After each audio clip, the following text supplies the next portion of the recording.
All right, good morning. Your next video wall for your business, lobby, school, hospital is powered by Sound and Communications. SoundcomAV.com. Your next video wall is powered by Sound and Communications. Call them today. We welcome in our friend Mike Detillier on ESPN 105.9 The Zone. Mike D, WWL Radio TV New Orleans. Mike D joins us on the Farm Bureau Insurance guest line. LSU loses to Vanderbilt. Mike, we know we've talked to you several times about the insane, crazy buyout that is part of Brian Kelly's contract. LSU still has A&M and Bama and maybe even some other landmines. How do you feel about where Brian Kelly is with the big boosters and LSU administration after the loss to Vanderbilt? Well, he's not in great standing, but, again, it's coming up with the $53 million. Who's going to cut that check, so to speak? So I think, and I've always felt this, Brian will be here in 2026. And I know that's not what a lot of LSU fans want to hear. But unless he decides not to coach, which I doubt seriously, I think Brian Kelly's here for the 2026 season. All right, so we got with changes on the staff. Okay, I think that's kind of the norm. Gotcha. What happens in these type situations? Okay, we got everything in place. We just need to kind of tweak it a little bit and make some staff changes. But I mean, you can see, Bo, that his offense isn't going anywhere at all. They are not a real physical team up front. They can't run the football when they need to and have to, and it's just it looks awful. Just watching it, it's no rhyme, no rhythm on the offensive side of the football. And then against Vandy, their defense sort of let them down. Not sort of, let them down. They had no answer to Diego Pavia. None. None at all. Mike Detillier, WWL Radio TV New Orleans. He joins us on the Out of Bounds show, LSU at Vanderbilt, and LSU loses. Mike D hit the nail on the head. The offense is just a disaster under Kelly and Sloan. And when you're LSU, you should have a big-time offensive coordinator and play caller. I mean, that's who you are. You're LSU. And so, Mike, talk about Diego Pavia and just how good he is and how many ways he can hurt you as a football player after watching him on Saturday. He's college football's version of Baker Mayfield. He really I like is. That. Okay, some of it is scripted. A lot of it is not. Mm-hmm. He does a lot of improv instinctually. They had a 4th and a yard, and he changes the play at the line of scrimmage. It's supposed to be sort of a read option play, and he changes it and goes to throw the football. They didn't make it, okay, but it goes to show you kind of the riverboat gambler that he is. I mean, he does a lot of things that drives you nuts because you got people covered sometimes, and if your back is turned to him in man coverage, he just takes off running. Can't see him because, you covering your guy. He's a real sharp guy as far as that's concerned. I could see a role for him in the NFL, kind of, and I don't want to compare him to Taysom Hill, but because, Taysom's a bigger player and a faster player.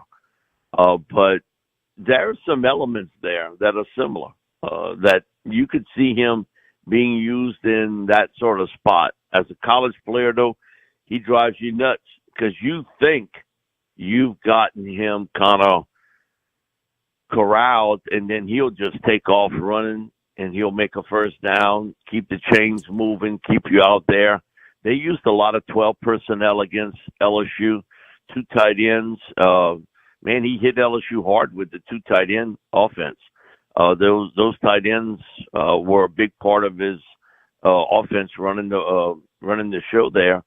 And, he's their leading rusher and was last Saturday. I mean, okay, he drives you nuts. He drives you nuts. That's right. In what he does.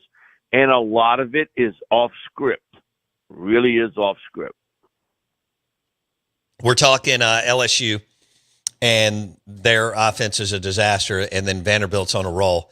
And what do you think about their team, Mike? I mean, do they have enough to? I mean, you think they can get over the finish line and find their way into the? Do you think Vanderbilt can go to the college football playoff? That I'm not real sure of, but I think that they're a 9. They look to me like a 9-win football team. Okay.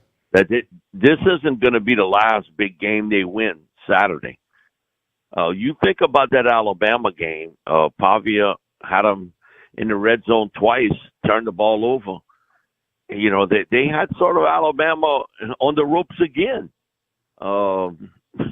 It just didn't. He didn't make the big plays like he had a year ago. Right. But they're not a conventional team by any stretch from an SEC team, though.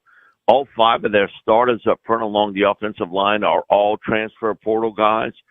Different years, but all of them didn't start at Vanderbilt. They came in.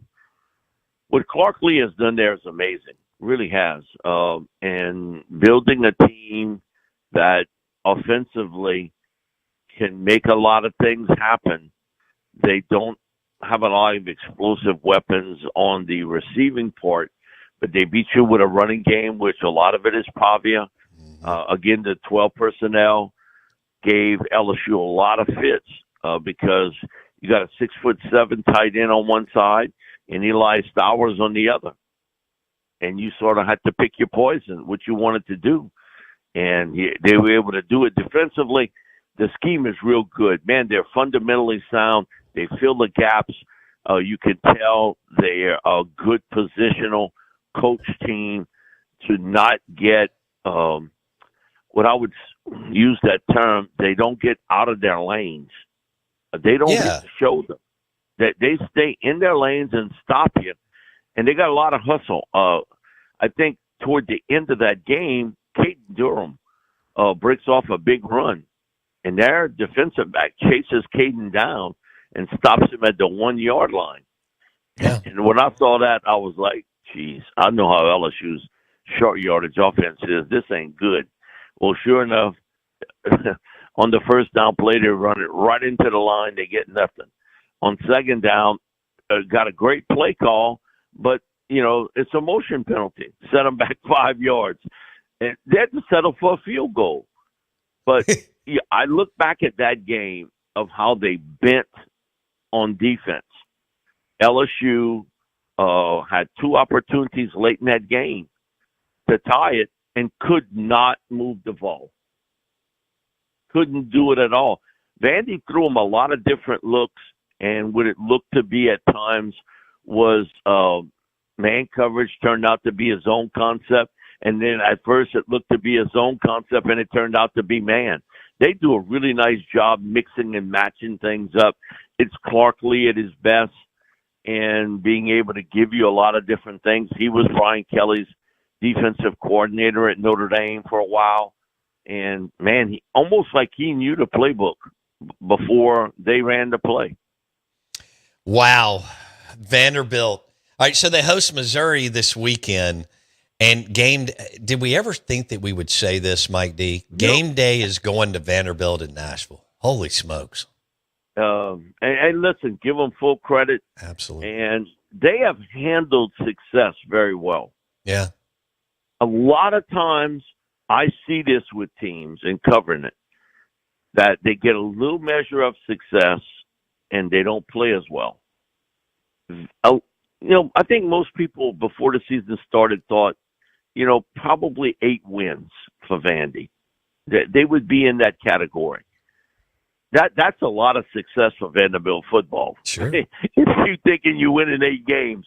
And they have handled all of this very, very well as a unit, which tells me they got great leadership in the locker room, and also the coaching staff has them very focused.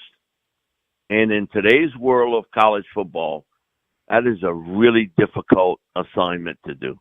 Yeah, no doubt about it. So Mike D feels like Brian Kelly, because of the 50-something million, will have an opportunity to shake up the staff, and I would think they're going to put pressure on Brian to relinquish the offense and make a change with Sloan and go get someone who's actually really good, because LSU trips over talent every year, and get back into the at least get back in the college football playoff discussion, because they haven't made it. Mike D on the Out of Bounds show joins us on the Farm Bureau Insurance guest line. What about Florida, Mike? What do you think about the job? And they're going to go big game hunting. How do you see this possibly playing out? I think the search may turn out to what happened with LSU a few years back. I think, Scott Woodward went big game hunting too. And I think he got turned down a couple times. Guys deciding either not to go to LSU or to go somewhere else. I think Florida will find out the exact same thing. I know a lot of people want to connect Lane Kiffin to Florida. This is just personally for me, and I don't see that occurring, to be honest with you. But not that I've got any insight on that, but I just think they may be down to, maybe the third and fourth choice here. It won't be the top two choices maybe that they were looking at. It's an attractive job, one, because you do have money involved here. Secondly, you are in a talent-rich state where, turn to your left, right, north, south, you got talent. You got big-time talent. But I was talking to Pete Jenkins the other day, and he was like, okay, where's the next hotshot young coach? Okay, like he said, is Lane Kiffin's name mentioned to every job that comes open? And I said, yes. His name is mentioned everywhere, to every job.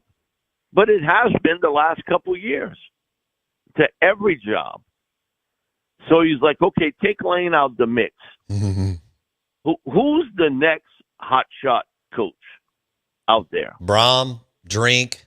So Brom at Louisville, Drinkwitz at Missouri, and Brent Key is trending that way, but he's not in the Lane, Brom, Drink space quite yet. Okay. Would those guys be on, if you had a list, if you're at Florida, would those be in the top couple of three? Oh, well, after Lane, Brom and Drink would be. I'm not sure they're going to get, but as you said, if they get turned down, they may get to that second group, which is still healthy and good, and in the Brent Key type guys. Yeah. Yeah, I do think that that's absolutely correct. It's I think it's a very good job, but the timing of this may also be part of it. And this is what we've talked about in the past, of that if you're going to make a move, how quickly you better make it.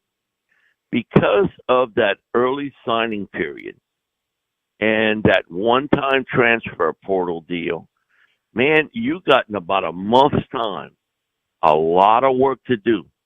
And you got to piece together a staff, figure out who you're going to go after. How many guys that you got committed that will stay committed? Right. It is, people say, well, it's easy. They're paying you $11 million a year. And they can pay you $50 million a year. It ain't that easy. No, it's not. You don't get it. It's not a snap of the finger and everything comes into place. And it when Strickland's going to make that decision, you got to make it, and you got to make it fast. I feel the same way about Auburn. When you're going to make that choice, you better do it and do it quickly, and have a plan in place, because then you got to. A lot of coaches, well, we'll catch it on the second transfer. Well, you don't have a second transfer. You don't have it this year. Then what happens to your high school recruiting part of things? And it's the Pandora box is now open. and you trying to desperately do this in a very short period of time. And, okay, it sounds morbid, but it's true. Every college, once a coach is fired, they are hell-bent to go after your recruits. It's a full sprint no to doubt. go after them. And now, with the money that's involved with this, that brings up the other element of it. And then what happens when you lose a recruit? Who do you go after that? And it's really something to watch. And this is why I think coaches, even though we live in this microwave society, you're going to maybe have to give them a little bit longer time to piece all this together, because that first year is difficult, especially if you get hired first week in December, and then 2.5 weeks later, you got a signing period. Mm-hmm. And then a couple weeks after that is the transfer portal time frame. It is a real quick turnover, and it makes it really, really difficult. Well, and Lane Kiffin has an NFL pedigree too, through his dad, Monty Kiffin, as you know, and he spent 1.5 years with the Raiders. Granted, he was 31 and really, really young, and Al Davis had already lost his mind. But Lane loves the NFL game. You also got to look at the Giants giving up 33 points in the fourth quarter to the Broncos this past weekend, and that may be it for Dayball. And I think you got to look at Mike McDaniel with the Dolphins too. I think not only, would Lane like to be at a top 3 or 4 program at the college level, but I don't think you can count out the NFL, but also the tie to Dart in New York. Heard some people talking about it yesterday. That could be a play too, Mike D. I think he's one of the few that here's where I'm going. Most college coaches can't translate to the NFL. I think Lane and his approach and the way he was groomed and brought up, he could make that transition.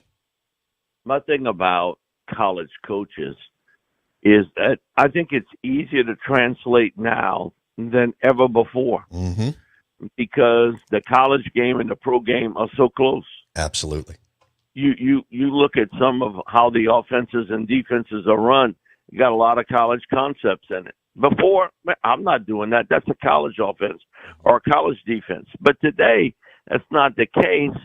And here's the other thing. If you're a college coach and you have success, and then you go to the NFL and you don't make it, guess what? You can always go back to college football, can't you? That avenue is always there for you. It's the same sort of thing. People, why would Tony V leave University of Tennessee to go to Major League Baseball? Well, I can tell you why. He'll get a ton of money going to the Giants, and if it don't work out, I can always go back to college baseball. Absolutely. So don't make it as though you're climbing Mount Everest here. It's not quite the same. Now, to hire a guy who's never coached in the pros is different, but Lane has been there, and again, it really wasn't a good situation with him with the Raiders and Al, because Al wanted to control everything. He always has, and he was to the day he passed away. He wanted to have full control, but he understands the NFL very well. I'll tell you another guy that I think eventually an NFL team will come calling, and that's Dan Lanning at Oregon. He's a tremendous college coach at Oregon. Who wouldn't want to coach there? You look at the facilities, it's as good as anywhere in the country. You got a dude that if I say, man, you know what, I need like $40 million. Yeah, when you want it, for tomorrow? Phil Knight can cut you that check, and it's over with. But eventually the itch becomes, you know what, I've done what I can do. That's right. Let me give the pro game a shot. So if it doesn't work out for a guy like Lanning, he can always go back to college football. If Urban Meyer said today, I want to coach again in college football, Boom. How many people would be in line for Urban? Oh. And look at the disaster he had in Jacksonville. They'd line up. Penn State, let's just say hypothetically LSU made a change and he said, I want to get back in, whatever. Yes, you're exactly right, Mike D. A Lane Kiffin or a Dan Lanning could go to the NFL, and if it didn't work out, they'd be hired in 1.5 seconds. I mean, that's just because of what they've already accomplished. It's a great point. Well, all right, we'll leave it there. We've got some awesome matchups this weekend again. Vanderbilt is hosting game day. I just think that's so cool. And the Diego Pavia story just gets better and better, and I love the way he plays football. Mike D, we may have some time for the Saints or NFL next week, but we appreciate you, and I hope you have a great week, my man. Thanks a lot. At least you didn't ask me no Saints stuff, because that would be even worse. Mike D on the Out of Bounds Show, at Mike Detillier on Twitter, WWL Radio, TV New Orleans, LSU Saints, college football, NFL. And he joined us on the show, brought to you by Sound and Communications. If you need a video wall for your school, your university, your hospital, your CPA firm, your law firm, business, video walls powered by SoundCom AV, audio visual, soundcomav.com, Sound and Communications. And they've done work at Texas A&M and Mississippi State, Southern Miss, and Power 4 and G5 and high schools and JUCO, arenas, stadiums, all kinds of sound and communications. We're live in the Bank Plus studio. We are the Out of Bounds Show, ESPN 105.9 The Zone. We've got a couple of giveaways we'll tell you about. We're giving away a box of Mississippi State cigars from Honduras and a box of Ole Miss cigars from Honduras. They're both, the value's 300 or 300 plus. It's got all the cool branding and Mississippi State and Ole Miss logo. Beautiful boxes. You open it up and there's even a picture inside the box and even more branding around your cigars. It's beautiful. You can go to YouTube, search Out of Bounds Sports, and you can see the boxes on the set today. And we'll tell you how you can enter and win on the other side. And we'll have Matt Anderson from Bocock Brothers Cigars to tell us about the Mississippi State, Ole Miss, LSU, Florida, Missouri, A&M cigars that they're doing around the country. Premium cigars from Honduras. The Bocock Brothers will be in town from Houston, Texas this weekend at Mississippi State. They'll be out in the Junction with this M/S, plus the new interlocking MSU/Dak Prescott cigar. That box is signed. It's got Dak Prescott signature. That will be a new rollout in the Junction this weekend. That's another really good looking box too. So the Bocock Brothers from Houston, Texas, and all the Tito's guys will be in town in Starkville. Back in a second.